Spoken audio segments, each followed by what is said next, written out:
Sabi niya sa ekonomiya at sa bansa sa ngayon. Dahil kung nagbabangayan man, kinurek ko nga, hindi nagbabangayan ng Pangulo at ikalawang Pangulo. Nagsasalita lamang ang ikalawang Pangulo laban sa Pangulo. At ang narinig ninyo. Malamang hindi nyo maiintindihan to kasi medyo malalim yung pagtatagalog ni Chis Escudero. Kaya ulitin natin para sa mga tangang tao. Eto na mga kababayan. Kasuni. Opo Oo, sa inyo pong lahat mga kababayan. Ito pakinggan ninyo. Sinabi ko walang epekto yung sinasabi niya sa ekonomiya at sa bansa sa ngayon. Dahil kung nagbabangayan man, kinurek ko nga, hindi nagbabangayan ng Pangulo at ikalawang Pangulo. Nagsasalita lamang ang ikalawang Pangulo laban sa Pangulo. At ang Pangulo hindi naman sumasagot. Narinig ninyo? Ang pangalawang Pangulo, walang ibang tinutukoy dito kundi yung idol ninyo. Walang iba kundi si Sara Duterte na Vice Presidente ninyo na gusto nyong ipalit sa matinong presidente sa panahon ngayon. Na nandiyan sa Malacanang at tuloy-tuloy na nagtatrabaho. Gets nyo? Totoo naman. Diba? Kailan nyo ba narinig ang Pangulo na banatan ang isang Sara Duterte?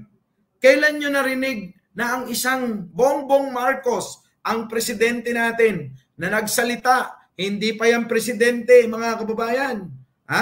Hindi pa presidente hanggang sa naging presidente. Kailan nyo nakitang nagsalita yan para gumanti, magsalita ng hindi maganda laban sa kanyang kapwa Pilipino? Kailan? Wala, di ba? Wala kayong marinig. Ano na yung mga pinagsasabi nila? Salita kong ano rito, salita kong ano rito, salita kong ano rito. Meron ba siyang sinabi gumante? Wala. Bakit? Hindi ganon yung personalidad ng Pangulo. Hindi kaparehas at hindi level ng kung anong kakayanang mangunawa ni Pangulo. Hindi ka level si Sara at mga Duterte. Malayong malayo. Kaya sa mga hindi nakakaintindi, wala na kaming magagawa dyan. Kung di ituloy-tuloy na lang yung ating mga sinasabi nang sa ganun naman maunawaan ninyo. Di ba? Kasi kung kami titigil sa mga ginagawa namin, kaya nga ako nagpapasalamat sa mga kaibigan natin, kasama natin, sa inyo pong lahat. Nagpapasalamat ako lagi na yung hindi nyo pagtigil sa pagsuporta at pag-unawa at pagpapakita ng mga ginagawa ni Pangulo, pagpapaliwanag ng mga ginagawa ni Pangulo, mga kababayan, malaking bagay yan para maitapos natin yung kanyang termino hanggang dulo. Diba? Gets nyo? Ay, tuloy. Hindi naman nakikipagbangayan ng Pangulo sa kanya. Siya lamang mula sa panig niya. Kumbaga ay one-sided ito. Walang epekto ito sa aking pananaw, sa ating ekonomiya, sa stabilidad, seguridad ng ating pamahalaan. Pero kung sakasakali may epekto, sa kanya mismo at sa kanyang tanggapan. Tulad na nakita natin mga komentaryo kaugnay sa ginawa niyang press conference ng mga nagdaang araw. Diba? Ano ang komento? Diba? Grabe no, yung mga komento kay Sara kasi nga, biruin mo, vice presidente ka, kung ano-ano sinasabi mo na hindi natin nalalaman kung saan nanggagaling at pinaghuhugutan. Di ba? Hay nako, mga kababayan. So, eto na, Nasaan ba si Sara? Eto si Sara, Ayan. Ayun, natagpuan na.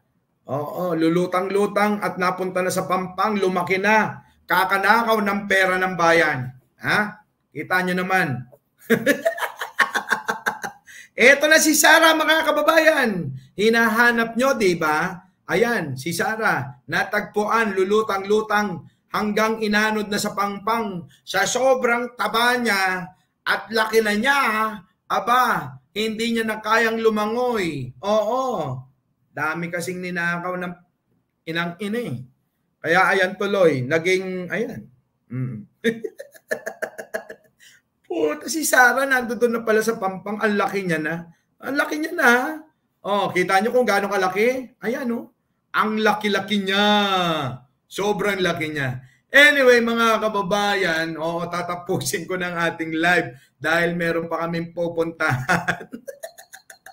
Kapitan Tutan, sorry naman. Oo. Sa lahat po ng mga nanood, sa lahat po ng sumama ngayong araw, huwag niyo pong kakalimutan. Sa mga team replay, mga kababayan, opo, huwag niyo pong kakalimutan mag-like, mag-share, at mag-subscribe. Mga kababayan, maraming salamat po, umabol po si Jingkoy.